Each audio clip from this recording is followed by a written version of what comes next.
यो रेडियो नेपाल हो। अब प्रवीण पोखरेलबाट समाचार सुन्नुहोस्। शुरूमा प्रमुख समाचार।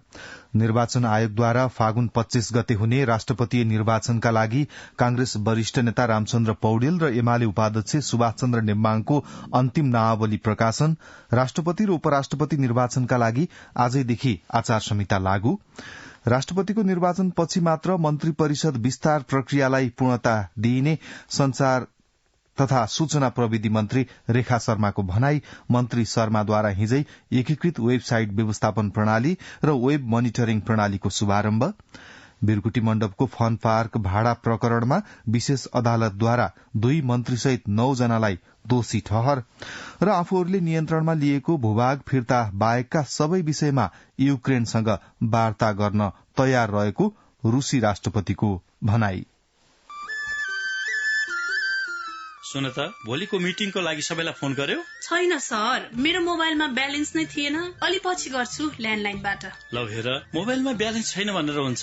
तिमीलाई थाहा छैन यस कार्यालयले नेपाल टेलिकमको कर्पोरेट युजर ग्रुप अर्थात सीयूजी सेवा लिएको छ। तिम्रो नम्बरलाई पनि सीयूजीमा सहभागी गराउ न। अनि सर, मेरो त प्रिपेड नम्बर हो नि। अहिले नेपाल टेलिकमले प्रिपेड र पोस्टपेड दुवै फोनमा सीयूजी सेवा लागू गरिसकेको छ। सीयूजीमा आबद्ध भएपछि हाम्रो कर्मचारीहरू बीच निशुल्क र नेपाल टेलिकमको नेटवर्कमा सस्तो दरमा फोन तथा एसएमएस गर्न र डाटा चलाउन पाइन्छ नि। तिमीलाई थप जानकारी चाहिएमा नेपाल टेलिकमको वेबसाइट www.ntc.net.np मा हेर न। नेपाल टेलिकम, राष्ट्रको संचार।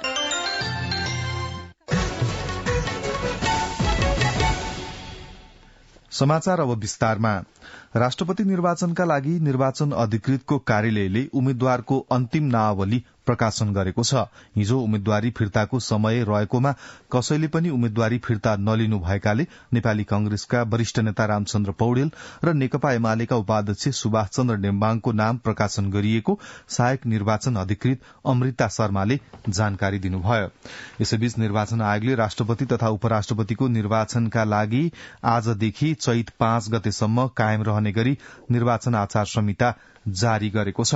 आयोगको निर्णय बमोजिम आचार संहिता नेपाल सरकार र नेपाल सरकारका मन्त्री, प्रदेश सरकार र प्रदेश सरकारका मन्त्री, संघ, प्रदेश र स्थानीय तहका कर्मचारी, सुरक्षा निकाय, सुरक्षाकर्मी तथा कर्मचारी एवं सरकारी, अर्ध सरकारी तथा सार्वजनिक संस्था तथा त्यसका कर्मचारी, राजनैतिक दल तथा राजनैतिक दलको भ्रातृ संगठन, उम्मेद्वार तथा उम्मेद्वारका प्रतिनिधि, राजनैतिक दल तथा उम्मेद्वारको मतदान एवं मतगणना प्रतिनिधि, सार्वजनिक पद धारण गरेका व्यक्ति, संचार प्रतिष्ठान, सोका कर्मचारी तथा संचारकर्मी र मतदातालाई लागू हुनेछ। चितवनको निर्वाचन क्षेत्र नम्बर 2 मा आगामी वैशाख 10 गते हुने उपनिर्वाचन प्रयोजनका लागि 18 राजनैतिक दल दर्ता भएको निर्वाचन आयोगले जनाएको छ। नागरिकता प्रकरणमा राष्ट्रिय स्वतन्त्र पार्टीका सभापति रवि लामिछानेको सांसद पद खारेज भएपछि रिक्त रहेको चितवन 2 मा उपनिर्वाचन हुन लागेको हो। दल दर्ता गर्ने राजनीतिक दलमा नेपाल मजदूर किसान पार्टी, मंगोल नेशनल अर्गनाइजेशन, राष्ट्रिय नागरिक पार्टी, नेपाली कांग्रेस, राष्ट्रिय जनमुक्ति पार्टी, राष्ट्रिय जनमोर्चा, नेकपा एमाले, नेकपा माओवादी केन्द्र र राष्ट्रिय स्वतन्त्र पार्टी रहेका छन्। साथै नेकपा माओवादी समाजवादी, नागरिक उन्मुक्ति पार्टी, हाम्रो नेपाली पार्टी, पुनर्जागरण पार्टी, मौलिक जरोकिरो पार्टी, राष्ट्रिय मुक्ति आन्दोलन, नेपाली कांग्रेस बीपी, राष्ट्रिय प्रजातन्त्र पार्टी र जय जन्मभूमि पार्टी नेपालले दल दर्ता गरेको निर्वाचन आयोगले जनाएको छ। सरकारले जनयुद्ध जनआन्दोलनको विभिन्न मितिमा शहादत प्राप्त गरेकालाई शहीद घोषणा गर्दै राजपत्रमा नामावली प्रकाशन गर्ने निर्णय गरेको छ।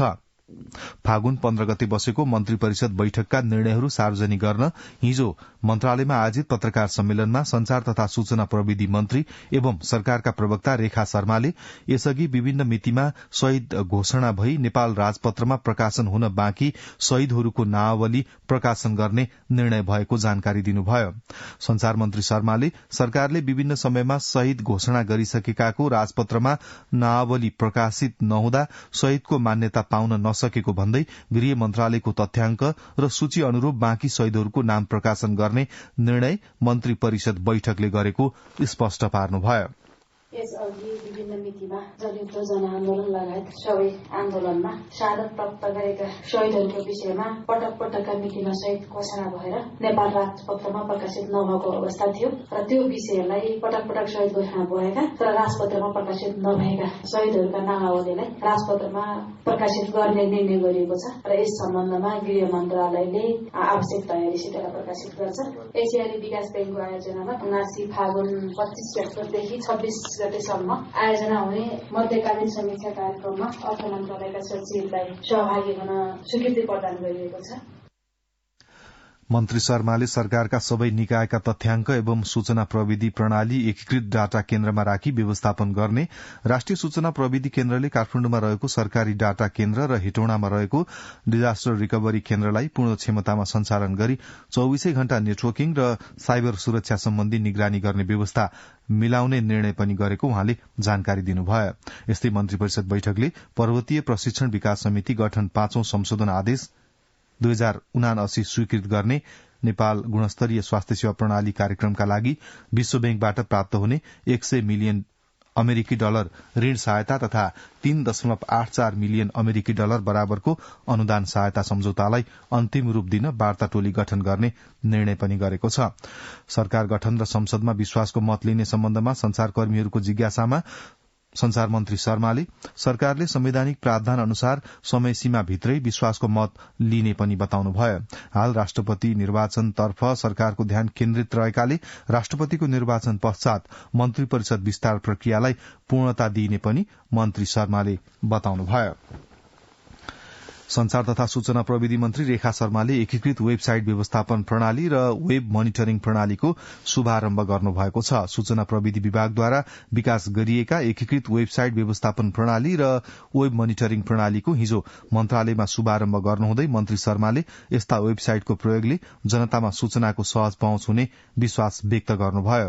मन्त्री शर्माले एकीकृत वेबसाइट व्यवस्थापन प्रणालीको कार्यान्वयनबाट सरकारी कार्यालयका वेबसाइटमा एकरूपता आउने र वेबसाइट निर्माणमा लाग्ने खर्च पनि न्यूनीकरण हुने बताउनुभयो। मन्त्रालयदेखि लिएर स्थानीय तहसम्म पनि गयो भने पनि सबैले आफ्नै डिजाइन बनाउने, आफ्नै सफ्टवेयर बनाउने, आफ्नै तरिकाले अगाडि बढ्ने र राज्यको व्यवहार पनि धेरै हुने र फेरि त्यसमा सुरक्षाको पनि कुनै एउटा ग्यारेन्टी प्रत्याभूत पनि नहुने, हेर्दा पनि एउटा विभिन्न रङ्गी बिरङ्गी जस्तो स्थिति देखा पर्ने, त्यो सबै कुराको अन्त्य हुने, सेवाग्राहीको पनि फेरि सहज र सरल पहुँच पनि हुने विकास भएको छ। त्यो आफैमा राम्रो कुरा छ। कार्यक्रममा मन्त्रालयका सचिव डाक्टर वैकुण्ठ अर्यालले एकीकृत वेबसाइट व्यवस्थापन प्रणालीका सम्बन्धमा नीतिगत व्यवस्था भइसकेकाले सबै सरकारी कार्यालयमा लागू गर्न कुनै समस्या नरहेको बताउनुभयो। सूचना प्रविधि विभागका महानिर्देशक प्रेम शरण श्रेष्ठले एकीकृत वेबसाइट व्यवस्थापन प्रणाली र वेब मोनिटरिङ प्रणाली संचार तथा सूचना प्रविधि मन्त्रालय एवं अन्तर्गतका सूचना तथा प्रसारण विभाग, हुलाक सेवा विभाग, सूचना प्रविधि विभाग र मुद्रण विभागमा सञ्चालनमा ल्याइएको र चाँडै नै अन्य निकायमा पनि विकास गरिने बताउनुभयो। राष्ट्रपति विद्यादेवी भण्डारीले थप 8 मन्त्रालयको कार्यभार प्रधानमन्त्री पुष्पकमल दाहाल प्रचण्डले नै सम्हाल्ने गरी तोक्नु भएको छ। प्रधानमन्त्री प्रचण्डको सिफारिशमा राष्ट्रपति भण्डारीले ती मन्त्रालयको कार्यभार प्रधानमन्त्रीले नै सम्हाल्ने गरी तोक्नु भएको हो। राष्ट्रपति कार्यालयका प्रवक्ता सागर आचार्यका अनुसार मौजूदा मन्त्री परिषदमा सहभागी रहेका मन्त्रीहरूले राजीनामा दिनुभएपछि खाली रहेका मन्त्रालयको कार्यभार प्रधानमन्त्रीले नै सम्हाल्ने गरी तोक्नु भएको हो। जनमत पार्टीका अध्यक्ष सीके राउतले आफ्नो पार्टी सरकारबाट नबाहिरिने बताउनु भएको छ। पार्टीको भ्रातृ संगठन विद्यार्थी जनमत संघको हिजो काठमाडौँमा भएको केन्द्रीय बैठकमा उहाँले जनमत पार्टीका लागि अहिले सरकार छोड्नुपर्ने परिस्थिति नरहेको बताउनुभयो। उहाँले आगामी राष्ट्रपतिको निर्वाचनमा कांग्रेसका वरिष्ठ नेता रामचन्द्र पौडेललाई समर्थन गर्ने पनि स्पष्ट गर्नुभयो। प्रधानमन्त्री पुष्पकमल दाहाल प्रचण्डले खेलकुद क्षेत्रको गुणात्मक विकासका लागि खेलकुद क्षेत्रमा छुट्याइँदै आएको बजेट वृद्धि गर्ने बताउनु भएको छ। ललितपुरको च्यासल रंगशालाको हिजो उद्घाटन गर्नुहुँदै प्रधानमन्त्री प्रचण्डले पूर्वाधार तथा खेलकुद कार्यक्रमका लागि हालको बजेटलाई गुणात्मक रूपले वृद्धि गरी आगामी आर्थिक वर्षमा बजेट व्यवस्थापन गरिने बताउनुभयो।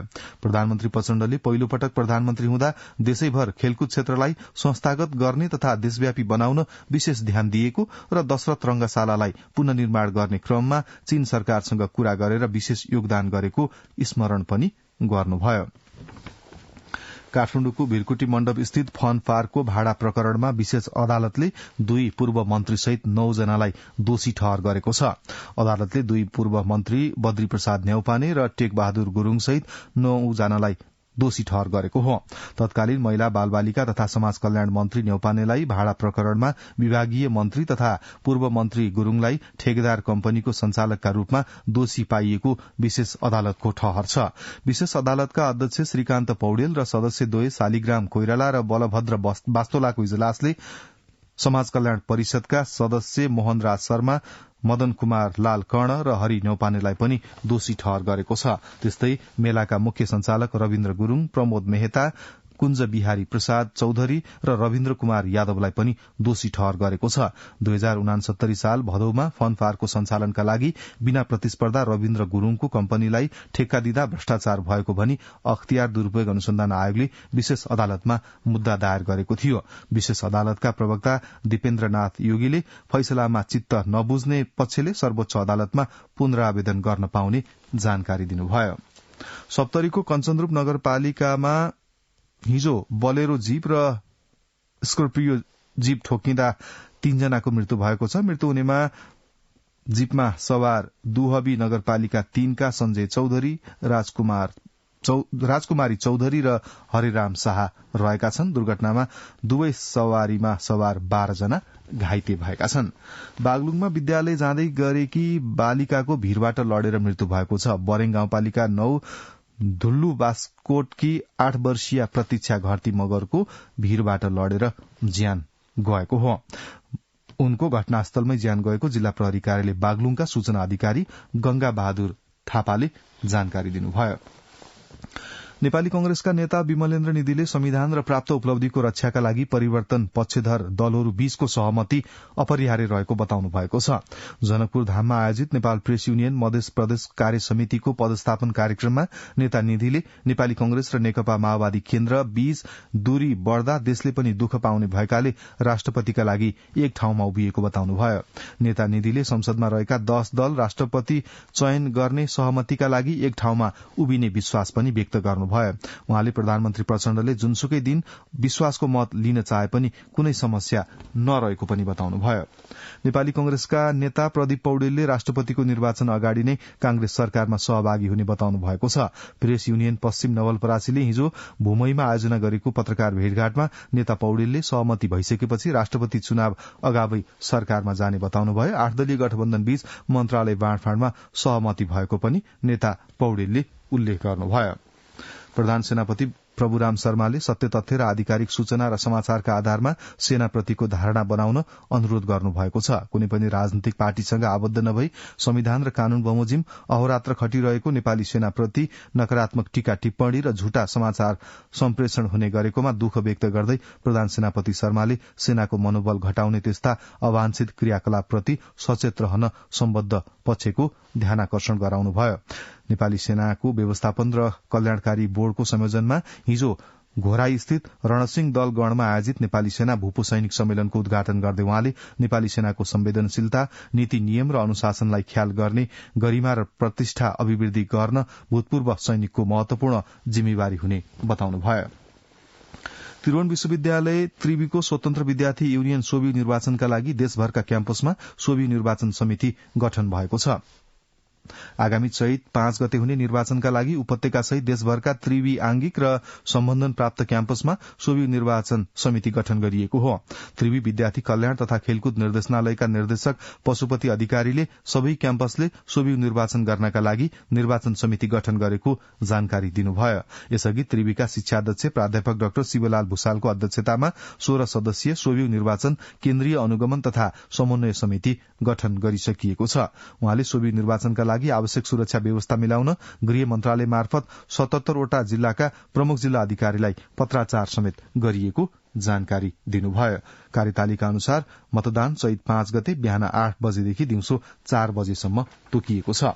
कास्कीको पोखरा महानगरपालिका 6 स्थित फेवातालको बीचमा अवस्थित तालबाराई मन्दिरको पुनर्निर्माणका लागि प्राण प्रतिष्ठा सहित क्षमा पूजा गरिएको छ। भुइँतला सहित 3 तले मन्दिर 3 इंच दक्षिणतर्फ ढल्किएको पत्ता लागेपछि मन्दिर व्यवस्थापन समिति मन्दिरको पुनर्निर्माणमा जुटेको तालबाराई मन्दिर गुठी व्यवस्थापन समितिका अध्यक्ष हिक्मत बहादुर कुंवरले जानकारी दिनुभयो।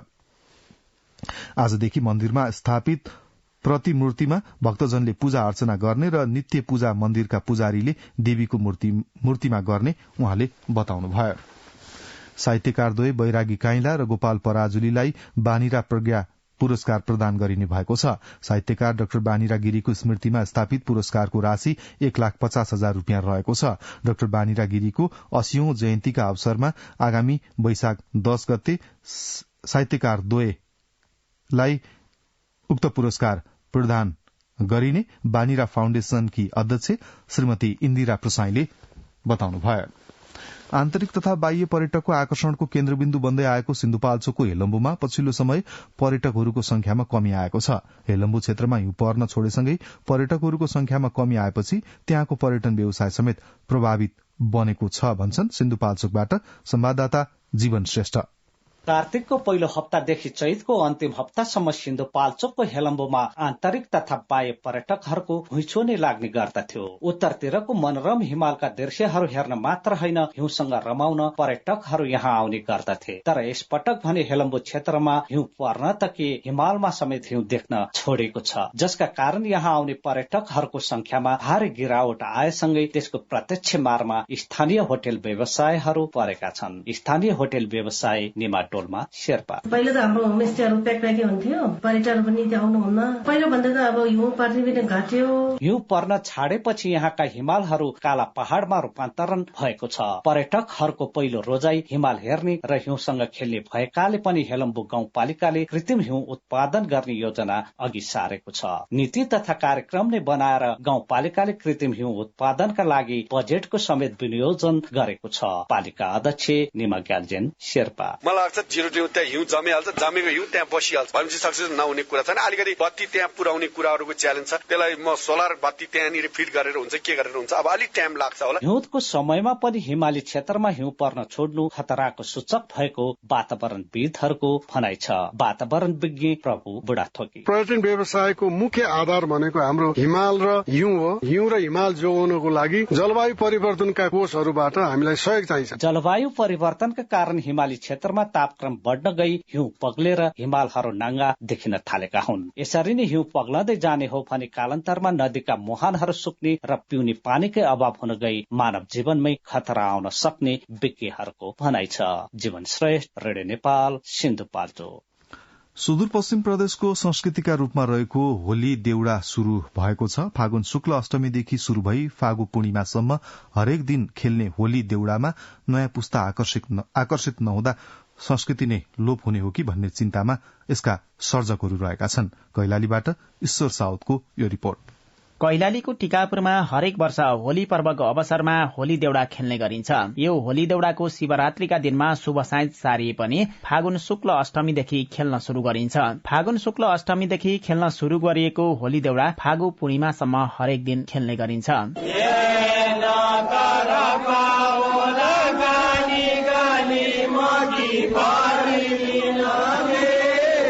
सांस्कृतिक समाज टिकापुरले यस वर्ष पनि टिकापुरको खुल्ला मञ्चमा होली देउडा खेल्न शुरू गरेको छ। सेतो पोसाकमा सजिएका पुरूषहरूले होलीका देउडा गाउँदै सुर, ताल र पैताल मिलाएर लामबद्ध भएर नाच्दै होली देउडा खेल्ने गर्छन्।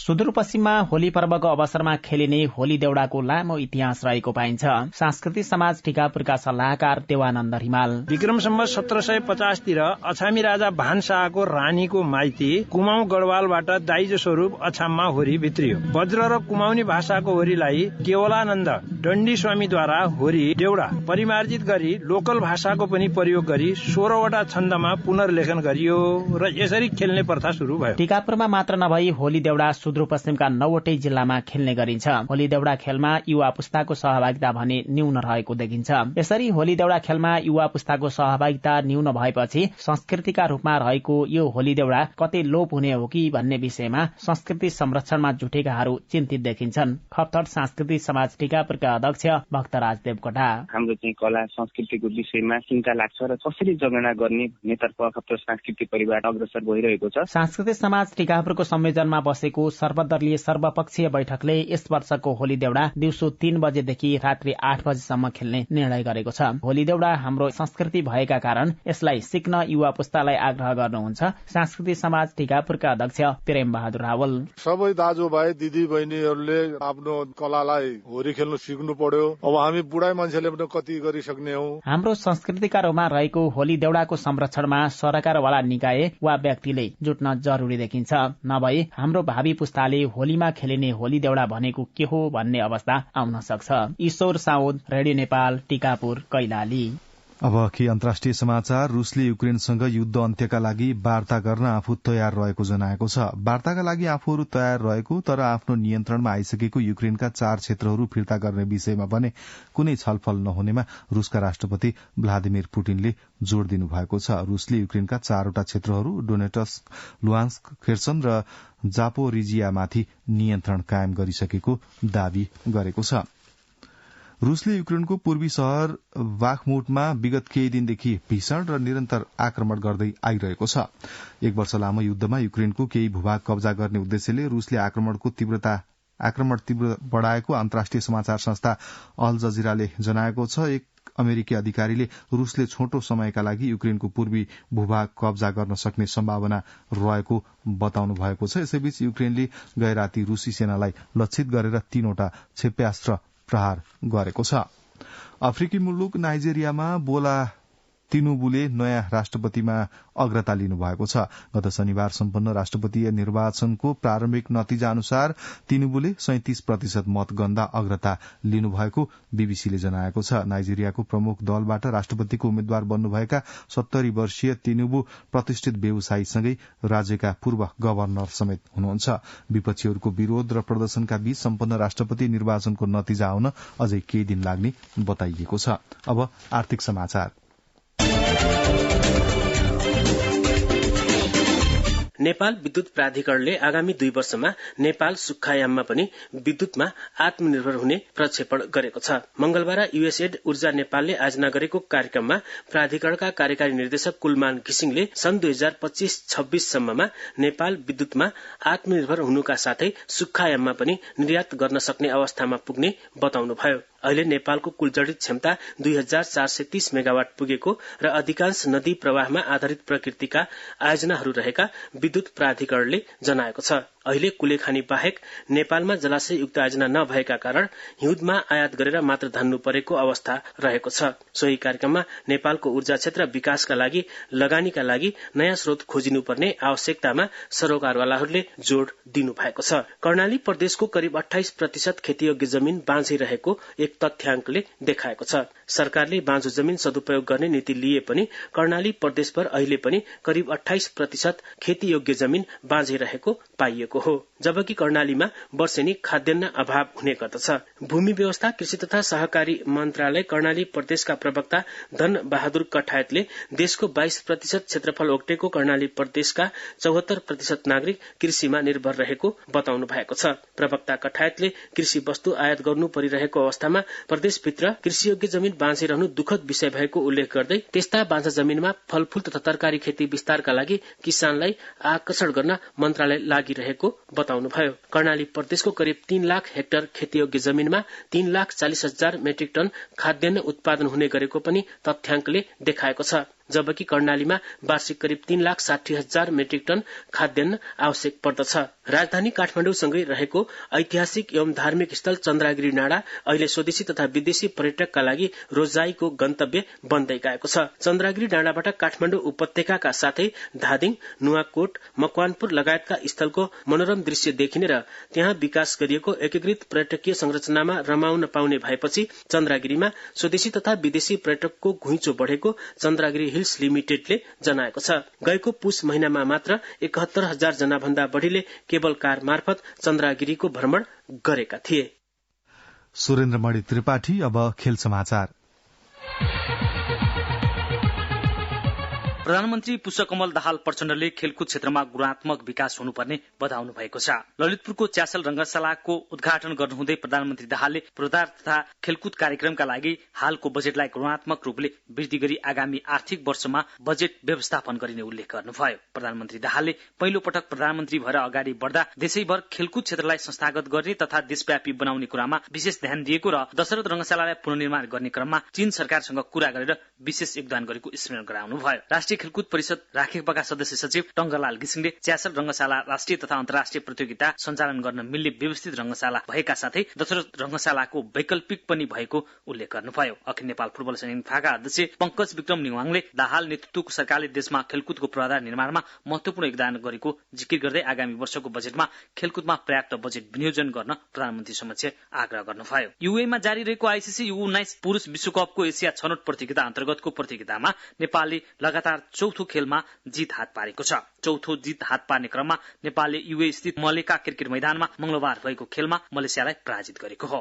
नेपालले मलेसियालाई 10 विकेटले पराजित गरेको हो। मलेसियाले दिएको 73 रनको लक्ष्य नेपालले 8औं ओभरको अन्तिम बलमा कुनै विकेट नगुमाई पूरा गर्यो। नेपालका लागि दुवै ओपनर अपोजिट रहे। ओपनर दीपक बोहरा 38 रनमा अपोजिट रहँदा अर्का ओपनर अर्जुन कुमार 21 रनमा अपोजिट रहे। त्यसअघि पहिला ब्याटिङ गरेको मलेसियाले 35.3 ओभरमा अल आउट हुँदै 72 रन मात्र बनाए। प्रतियोगितामा नेपाल सहित सिंगापुर, कुवेत, हङकङ, मलेसिया र आयोजक युए को सहभागिता रहेको छ। प्रतियोगिताको शीर्ष टोली 2024 मा श्रीलंकामा हुने U19 विश्वकपका लागि छनौट हुनेछ। अझै बम। अब मौसम। आज देशका पहाड़ी भागमा आंशिकदेखि सामान्य बदली रही पहाड़ी भागका 1-2 स्थानमा मेघगर्जन सहित हल्का वर्षा हुनका साथै उच्च हिमाली तथा पहाड़ी भागमा हल्का हिमपात हुने जल तथा मौसम विज्ञान विभागले जनाएको छ। गत 24 घण्टामा काठमाडौँ उपत्यकामा मापन गरिएको अधिकतम तापक्रम 23.5 डिग्री सेल्सियस, न्यूनतम तापक्रम 10.4 डिग्री सेल्सियस। अहिले बिहानको सापेक्षिक आर्द्रता 93%। आज दिउँसो काठमाडौँ उपत्यकाको अधिकतम तापक्रम 21 देखि 23 डिग्री सेल्सियसका बीच रहने अनुमान गरिएको छ। काठमाडौँ उपत्यकामा सूर्योदय अघि बिहान 6:29 भयो भने सूर्यास्त भरे साँझ 6:04 हुनेछ। अब अन्त्यमा यस प्रसारणका प्रमुख समाचार एकपटक फेरि सुन्नुहोस्। निर्वाचन आयोगद्वारा फागुन 25 गते हुने राष्ट्रपति निर्वाचनका लागि कांग्रेस वरिष्ठ नेता रामचन्द्र पौडेल र एमाले उपाध्यक्ष सुभाष चन्द्र नेम्बाङको अन्तिम नावली प्रकाशन। राष्ट्रपति र उपराष्ट्रपति निर्वाचनका लागि आजदेखि आचार संहिता लागू। राष्ट्रपतिको निर्वाचनपछि मात्र मन्त्री परिषद विस्तार प्रक्रियालाई पूर्णता दिइने संचार तथा सूचना प्रविधि मन्त्री रेखा शर्माको भनाई। मन्त्री शर्माद्वारा हिजै एकीकृत वेबसाइट व्यवस्थापन प्रणाली र वेब मोनिटरिङ प्रणालीको शुभारम्भ।